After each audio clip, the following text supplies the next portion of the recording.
Afternoon, everybody, or morning, or wherever you are in the world. Good evening, perhaps. It's Alex here, with another podcast, and I'm delighted to welcome Jonathan. Say hello, Jonathan. Wave to the camera for those on YouTube. Hello. Alex, hi everyone else. Excellent. Now, I know Jonathan from PwC days, and Jonathan ran their PwC Scale-Up program, and let Jonathan talk to what that is. But he has since taken the leap of faith and is now, I think, bootstrapping is the trendy term within VC space and startup space. His own business with some of his team, Mountside Ventures, and their strapline is fundraising done differently. But we will come to that in a minute. So over to you, Jonathan. Thank you for giving up your no doubt busy schedule. Who are you? Background story to this, and let's see where this takes us. Sure, well, thanks a lot, Alex. Thanks for having me. And as you say, I spent a good 8 years at PwC, had a really good time, started in their accounting practice, moved around a little bit, worked on big IPOs, big companies, and then about 5 years ago joined their innovation team, tasked with building all sorts of different early stage propositions. One of them is the Scale program you mentioned, which I did with a colleague, who's later continued and actually spun off out of the firm 3 months ago with his own venture now. They're continuing the Scale program powered by this new company. And then a few years after that, went on to start their fundraising practice, specifically looking at helping companies with their first institutional check. And about 9 months ago, we decided with a couple of colleagues to leave. It was a difficult decision, but now we're through it. We haven't looked back since, really, and we've had a really good time building a new business during COVID. I was going to say, 9 months ago, you probably weren't thinking that there's going to be a global pandemic when you're just launching. No, we didn't, and we were a bit worried initially, but actually, it's been a good time to launch in the sense that a lot of startups and a lot of funds are actually looking to raise, and there's still a lot of money out there and a lot of companies that are looking for capital. So actually, it's worked out fine. Fantastic. So let's just kind of build on what the scale-up piece was to give some context to where we are now, and then we can talk about kind of the here and now and what you're seeing in the market, advice we can give to VCs and or startup scale-ups. But what was this? Well, not what was, it still is the scale-up program that PwC has and that you helped build. Sure. So the idea was supporting early stage companies by connecting them to PwC's big corporate client base. So the idea was you had all these predominantly B2B companies. Selling into a corporate is inherently difficult. There's a procurement process. You've got to get legal involved. You've got to get the IT department involved. You then got to get the decision makers involved. C-level. Some companies do it a bit off the cuff and just identify one individual, get them to onboard them, and then start piloting the product. Other B2B companies might take a lot longer because they've got to jump through all these hoops. And so the idea behind that program initially on the corporate side was really to work and support with those early stage companies by connecting them directly to those C-level decision makers, also by educating them and teaching them how to talk to big companies and how this process works. And on the fundraising side, very similarly, a lot of these companies are looking for funding from venture capital funds. That process is long, it's strenuous, it takes a lot of time. And actually, a lot of companies don't go about it the wrong way. They meet a whole bunch of different investors that might not be right for them, that might not have any capital to deploy. And so there's a lot of time wasted. And so the objective on the fundraising side was can we make that process more efficient for those companies as well? Okay, and this was across sort of all sectors the program kind of focused on in terms of I have worked and I still am working with them, so retail, legal, fintech, regtech, insurtech, agri-tech in some instances. And so what was the gap that you spotted that kind of was the spark that, hey, there's a better way of doing something, and I think we can help kind of fill that fill that opportunity, fill that gap, as it were. The gap on the corporate side was that in the UK, especially, there's a lot of support for very early stage companies. And there wasn't much support for the later ones. The ones that have got the idea already, have got proof points, have got some commercial traction, and I guess that where the source of the opportunity came from was that there is very little support for companies that are mature well, Timbershaw, more than a couple of years old, and have got a team and are actually looking to scale. And that's where that program and that initiative was really targeted at those companies that needed a bit more support, but were well beyond, an idea and a couple of customers. Yeah. And so what sort of revenue? We're talking, $500,000 revenue type of thing? The program looked at all sorts of different companies. It was probably from a couple of 100K, but all the way to, even 10, 20 million revenue. Okay. Cool. So it really was, it really spun a number of different sizes. Fantastic. And then through that process, or through that program, and I highly recommend anybody join it. I'm still mentoring on it in terms of what I do. We'll put the links, etc., here, there, somewhere, and on the podcast. But what was through your experience of doing that, and also in the more, dare I say, corporate side of things, that when you were at PwC, which has given you a kind of nice broad range of the how and the why out there. What did you see, or what were you hearing that sparks for you personally and your team? You think, I know we're doing this under the PwC kind of umbrella, but we think there's an opportunity that we as individuals and the team that Mountside Ventures was born out of could create. What was that gap or that opportunity for you particularly? For us, one of the opportunities was that we wanted to get more involved on the fundraising side with companies. And often the amount of time they needed, they needed a lot of time on their decks, on their models. So for us, that was a big opportunity. Yeah. Another one was that startups are becoming increasingly globalized, and it's not, not within one particular country. And so we wanted to work with European companies rather than just UK companies. Yeah. And also, as working in a big corporate brings its pros and cons, and signing a client within 24 hours as opposed to 3 or 4 months, the amount of time it takes to sign a PLC has been a joy. Really, we've been able to move a lot quicker. We've become more nimble. Yes, and so I have been on both sides of the coin. Being kind of a solopreneur brings its other challenges alongside that. So Mountside Ventures was born. What's the thought process behind the name, if there is any? Sometimes there isn't. The thought process was all around fundraising's kind of like climbing up a mountain. Yeah. And that was kind of the origination for the name. Yeah. And ventures, because we're doing something different. Yeah. We're essentially established our own venture. Cool. So, what fundraising done differently? What are you doing differently? What's the USP to what you and the team bring to similar outfits out there who help organisations do what they're trying to do through the varying facets that you've discussed? So, what are you bringing to the table that's different and unique to the perceived competition, dare I say? So the proposition is all around helping the very best entrepreneurs raise their next round of capital, and it's also around helping venture capital funds raise their own funds. And so that in itself is unique, because there are no organizations that help both the early stage companies raise from VC funds and simultaneously help the VC funds raise from what the ecosystem calls limited partners or family offices, i.e. the people that invest in the funds, which then invest in startups. And so one of the biggest unique aspect to the business is helping both sides, and as a result becoming position ourselves at the center of the fundraising landscape, by which I mean, if we can support venture capital funds raise their own capital, that puts us in a really nice position to be able to understand which one's raising and which one's deploying. And therefore we can then use that information to support the entrepreneurs raise from those funds that have got capital to deploy. So we cut out a lot of those meetings where startup might meet people that don't have any cash. That's one of the aspects that's different. Another aspect that's different is we work on a purely success fee model. Okay. So typically we might do 3 to 4 months of work upfront with companies before they pay us. Yeah. And for us, it's a deferred payment for services. So we do a whole bunch of work up front, getting them investor ready, introduce them to investors, and help them close out their term sheets. And we only get paid at the end of that journey.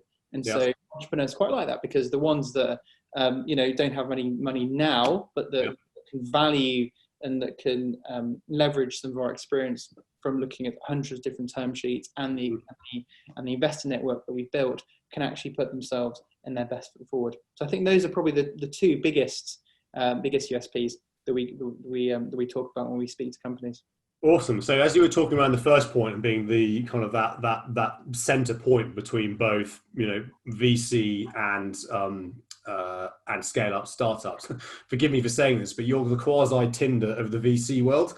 You're the matchmaker in terms of bringing the right people to the right people, and that's a very unfair thing to say, because I know it's a lot more than swipe right or a swipe left. So the VC side, I think, is an interesting piece. Let's kind of talk to that for the moment. So I guess you're going in there, and this could be, are these established, or are these also, I guess, brand new, that they come in and they want to understand where can we go, or who are the right people to go and raise money from? And that, the family office world, back in my day, PwC, in the private client space, it's actually quite opaque, and it's a lot of kind of who and behind the scenes kind of stuff. So that, I'm guessing, is giving you a really unique insight in terms of the VCs themselves, but then the motivation of the people that are putting money into this, is the types of company that they are actually going to be interested in investing in. Yes, so what we've seen is that there's a lot of companies raising their own funds at the moment. If you speak to accelerators or incubators or ex-entrepreneurs that are interested in investing in startups, it seems like everyone's raising their own fund. Yeah. For us, the biggest pain point that we find themselves in is for those early emerging fund managers that are raising their first, second, or third fund, because typically they might not have a track record, which in kind of startup land is the traction required to actually convince someone to give them their money for them to identify those early stage companies. And so a large part of the work we do in that space is all around connectivity. And also a bit of an education piece. So we released a survey a few months ago, and actually we're launching the report next month called The Capital Behind Venture. And that report is going to be all around providing insights from the investors into funds and a practical guide for some of the terms they're looking for the way they want to be approached, and ultimately who those organizations are. Because if you go on a VC's website, it's very clear who they invest in, what they're looking for, and where they invest. If you go on an investor like a family office website or a limited partner website, which could be a big corporate or could be the government, it's not very clear what the process is. And so we're trying to educate and support that ecosystem by providing those insights. And then the second thing we're doing is organizing community events where we don't charge either the fund or the investors in the fund to ensure that we get the best quality on both sides. Awesome. And I think that I'll come back to that community event piece in a minute, because what I've seen in the last 6 months and everything's happened is this appearance, or rather emergence, of micro communities where Slack, Discord, and just people just getting together just to share ideas. And it's not even like an event. It's like an event that's happening all the time, and people dip in and out of it. So from I'm not a financial expert, so term sheets and all that kind of things, I get what they mean. But what I picked up on there is how they want to be approached from the people looking for money. And that kind of feels like a kind of a marketing-y type sort of question. So what can you give a bit of insight, without giving too much of what your report is going to share? What sort of things, if there are any VCs or entrepreneurs or anybody listening to this, what sort of things should they think about when it comes to approaching somebody to give them a lot of money for their idea or their product or their service? Well, interestingly, the way that startups pitch to funds is very similar to the way funds pitch to their own investors. Right. There's a lot of similarity, because ultimately you're asking someone else for money. And the three most important aspects, both for early stage companies and for funds to consider, clearly the team is the biggest one that funds always talk about. But actually, what often they fail to realize is that when they're pitching their own fund to their own investors, actually them as a team is also as important as when they invest into the team as entrepreneurs. So clearly the team and the people are the most important thing all the way up the value chain. The second element that is important is actually that the idea and the product.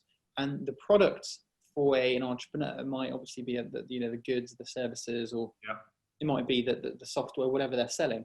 But the product for the fund, they don't have any physical goods they're selling. What they're selling is the idea that they can identify the very best entrepreneurs and pick from the thousands of companies that they see each year, pick the winning dozen that are going to generate returns for their investors.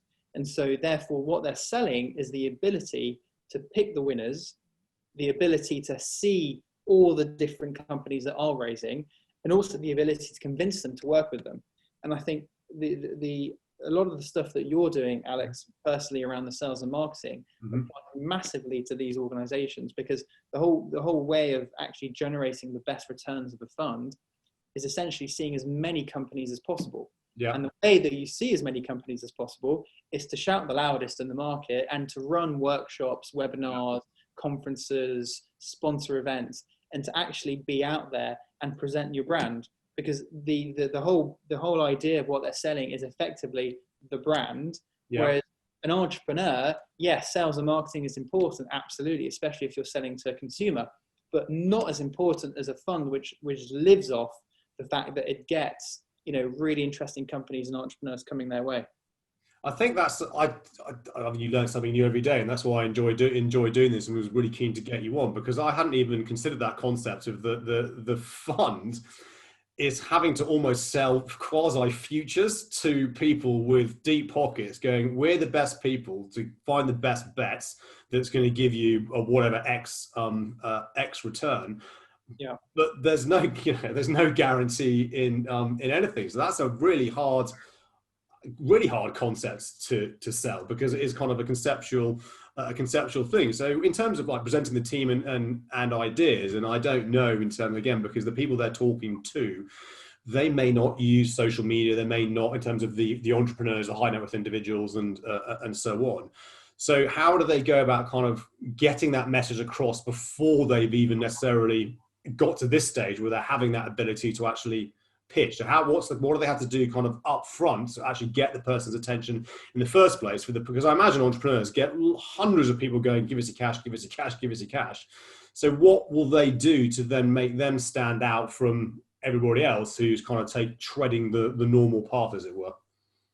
So and that's why it's so difficult. And so the way that family offices, which are the entrepreneurs you're talking about, who have exited a business and who are looking to reinvest, or it's simply people that have got money and are interested in actually investing into companies. Of course, it's also corporates who have got a balance sheet to invest in funds. So it's a real mix of array. So the first, I guess, answer to that question is it depends on the 50 different organizations and individuals that you're presenting to.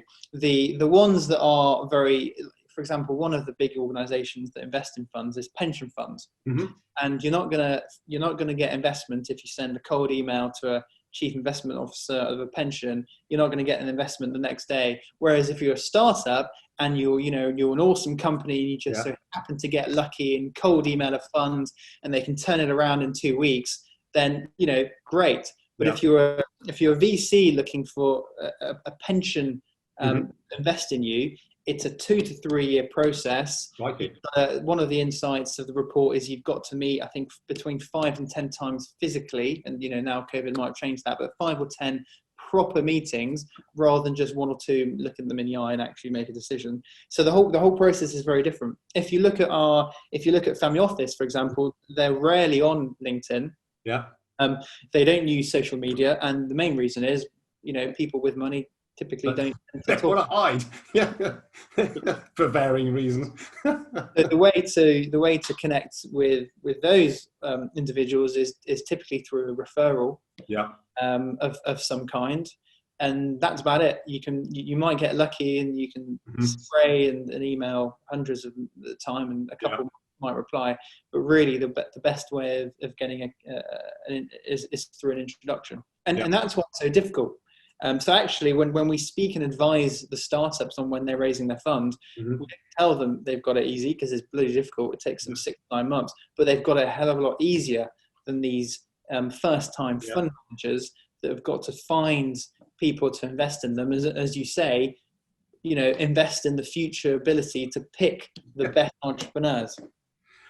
Crikey. If anything in life was easy, there's no such thing as a magic money tree, is there? I wish there was. So kind of flipping it around the other way then, and part of why I wanted to, chat to you around this is then we got you shared an article, I believe, that the VCs who aren't investing in kind of social media marketing, etc., they're now it's kind of almost flipped on its head, that there are almost too many VCs for the startups to choose from. And it's what you've already said, it's the ones that kind of shout the loudest, make the most amount of noise. And I think the one that was cited here, they run podcasts, they do videos, they do this and that, to get them out in front of the next best thing, to present themselves to the next tech billionaire, whoever that might be, so that they go, we're going to go to you because you actually seem pretty sensible. So what are you seeing on that side from VCs actually having to proactively market to find the right people, find the right investment opportunities, I should say? I think, again, it depends on the type of VC. So the top 5 in Europe, which for entrepreneurs that are listening, the Index and Baldertons and Excels of the world, they are typically not talking as loud anymore, and we don't see them as much in the market doing workshops and all sorts. That's because they already see everything, and so they still exist, and they've got such a great brand. They don't need to be out there in the market as much. It's the next level of funds that may not be as well known, who are looking to partner and to do podcasts and to do workshops. And what we're seeing a lot at the moment is a lot of content being produced. So a lot of the partners, a lot of the associates and managers in those funds are producing really interesting content that therefore gets read by startups, and as you know, that rolls over to more rounds and more organic search. We're also seeing a lot of funds build venture scout models, where these venture scouts are effectively individuals that are out in the market that represent the fund, and they talk about the fund, and then they introduce the companies they see to the fund. And so that's a really nice way of saying, instead of having a team of 5 or 10 people, let's have a team of 20 in different geographies, in different countries, different nationalities, all very diverse people. Then they can show them and send them interesting companies. So that's another thing that we're seeing in the market, the funds are doing. It's a bit like football scouts, I guess, when they go around all the football stadiums in the lower league to go and find the best, the future Messi or whomever. And then from the and this is kind of what I've supported you on, and when you're at PwC on around the VCs, it's kind of then what they also need to do is think about how they're using whatever channel it is to market and communicate, and how they go about approaching people. And a lot of the people that I work with, they come from tech backgrounds, or they're engineers, or they're not sales or marketers by nature. And this is quite an alien concept to even have a cold conversation with somebody, or do cold outreach, a cold connection on LinkedIn. So what are you seeing in that kind of space, in what VCs are having to, not VCs, forgive me, what scale-ups and startups are having to do and think, especially in the current climate, we can't have face-to-face meetings. So what trends are you seeing recently around that?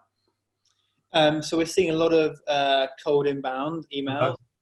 Today I've had a couple of dozen there's a lot of tricks now people are using, where they email you and they start the subject line saying RE, so they pretend that you've already read it. There's all sorts of tricks they're using. I find that people are now seeing through that. But there's a lot of cold email push. We're generally very open to cold emails if they're specific and they don't come every 5 times a day. So that's being used a lot. We're seeing, I did a post on this about recently around LinkedIn. I find that LinkedIn's now starting to get a lot more spammy than it used to be. About 5 years ago, I used to, every message there was some thought and some personalization. Now it's just the same message copy and pasted across multiple days, and Yeah, the challenges of automation, which LinkedIn is trying to, well, LinkedIn/Microsoft obviously are trying to clamp down on. But the minute they shut one down, another one pops up somewhere else, usually in some, based out of some strange But country. it's certainly, but obviously the social media is still, and LinkedIn especially, is still the number one way of being able to engage and talk about what you're doing Yeah. in the world. Other things we've seen from companies is short videos. Okay. Yeah. So short 2 or 3 minute videos that they send Yeah. that you can watch when you want. And now we're actually looking to advise some of the companies that we're working with before they go out for funding to actually make these little snippets, because it's a new way of engaging, and it's a lot more engaging than email. And another trend that I've seen personally is I was always a bit wary of video. Yeah. When we're in an office and you're sat on a corporate desk, and I never really saw the appeal. But now you're at home. Yeah, exactly. I can see that tripling, more than tripling actually, the level of engagements, because people, if they're watching a video at home, are very happy to put the sound up. Yeah. If an office with 100 different people around you and it's open plan, I never really saw the appeal. So I think video now, and through pitching or through telling them what they're up to, is doing, it's probably going to come back around.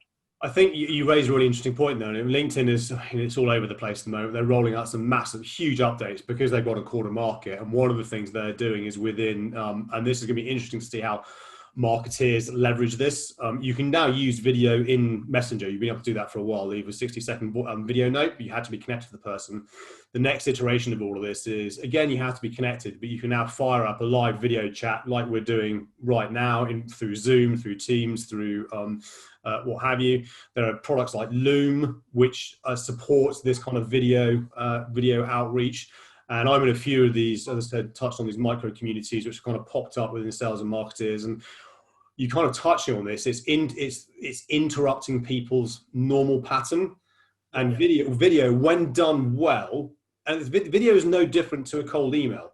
The content has to be thoughtful. There has to be some, something that's going to catch their attention, rather than just, hello, my name is Alex, and I'd like to talk to you about, go away, I'm not interested. But my fear is that it'll have its moment, and then it'll just become a mass tool of use, a bit like email marketing is. And then we're going to want to go back to just having, there will be fatigue around all of this. But I think certainly what the pandemic has demonstrated, that for the foreseeable, video is the only way one of the only ways to communicate. And I'm on TikTok.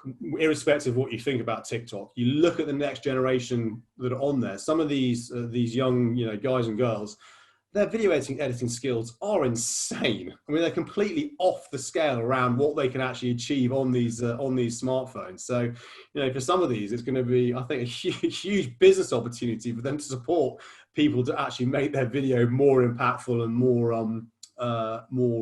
effective. Absolutely. I think the video aspect as well. I did a couple of phone calls the other day, and as soon as you call someone non-video, people find it quite refreshing and can relax. Yeah, I completely agree. I'm trying to move to just having a telephone call rather than this kind of environment, because it's also hard work just staring at a screen for X hours a day. But I absolutely completely agree. A short snippet, a 60-second, 90-second kind of intro, which leads on to something else, can be immensely powerful. Like anything else, when done well and deployed correctly. And please don't do video for video's sake. I am starting to see people give it a go, which is great, but it's like, you just shouldn't.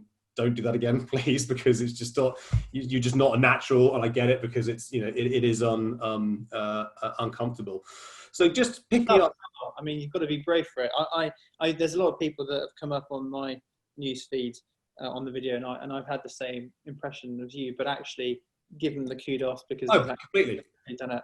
100%. The fact that they've done it, but there's sometimes I see people doing content for content's sake, because they feel, and of course, it's stay in your lane and do what you're good at. So if you're really good at writing articles, just stay writing articles. And this is now we're starting to see a blend of, someone does need to be good at video, someone needs to be good at podcasts, someone needs to be good at copy and writing, and blend those skills together.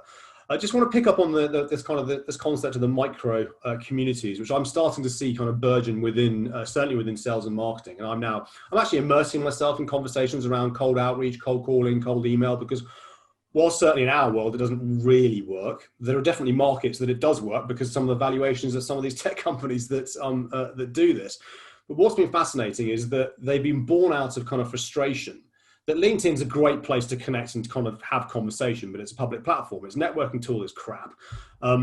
Twitter is just car crash. Facebook groups, okay, but Slack, we all comfortable with that, is an awesome piece of kit. And there's this one called Rev Genius, which has gone from like 0 to 6,000 members in the space of around 4 months, proving there is this need for kind of just community to come together. And it's not to pitch, it's not to sell, it's just to share ideas. So it'd be interesting to see how you develop around creating these. It's free to come and join, free to come and have a conversation, whether you see something like that potentially working in your world.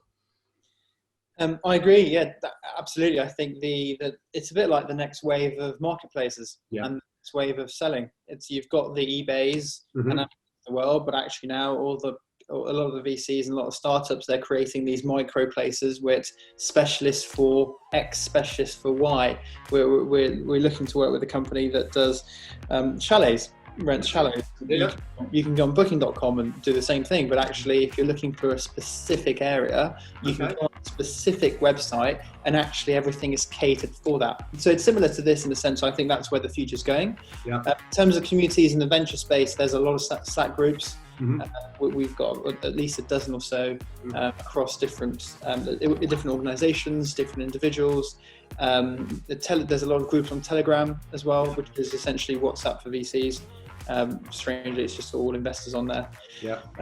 And I'm sure that will be a bit like LinkedIn was just for university students. I'm sure everyone will move on to Telegram when people are sick of WhatsApp. Indeed, or Discord. I'm on a Discord group which is primarily aimed at gamers, and it's just insane. It's a whole new. It took me a while to wrap my head around everything that was happening in there. But this young generation, it's just kind of second nature to them.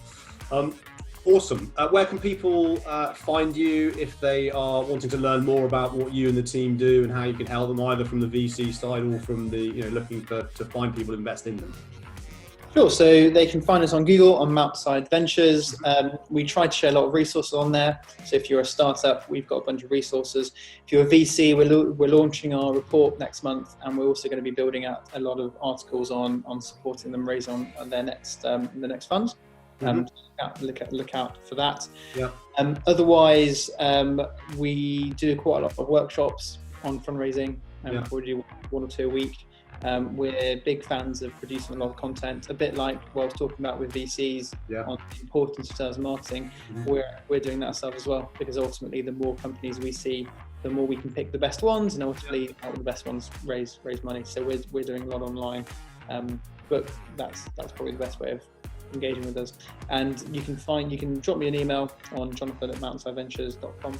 I try to reply to them all, apart from if it's a bit spammy. Don't start with re in the subject line. Fantastic. I will put the links to the website. I'll put the link to your LinkedIn profile if that's okay as well. Maybe some people want to come in through that route, but my email is the best way to get in touch. Jonathan, thank you so much for your time. I know you are absolutely super busy at the moment, so I really do appreciate it. And everybody, as always, thank you for tuning in, listening, or watching if you're on YouTube. If you've got anybody you want to hear on this, or you yourself want to be on it, then please do reach out to me. You know where to find me across the multiple platforms on social media. But otherwise, Jonathan, thank you. I'll let you get on with the rest of the day. And for everybody else, enjoy the rest of the day, evening, morning, wherever you are.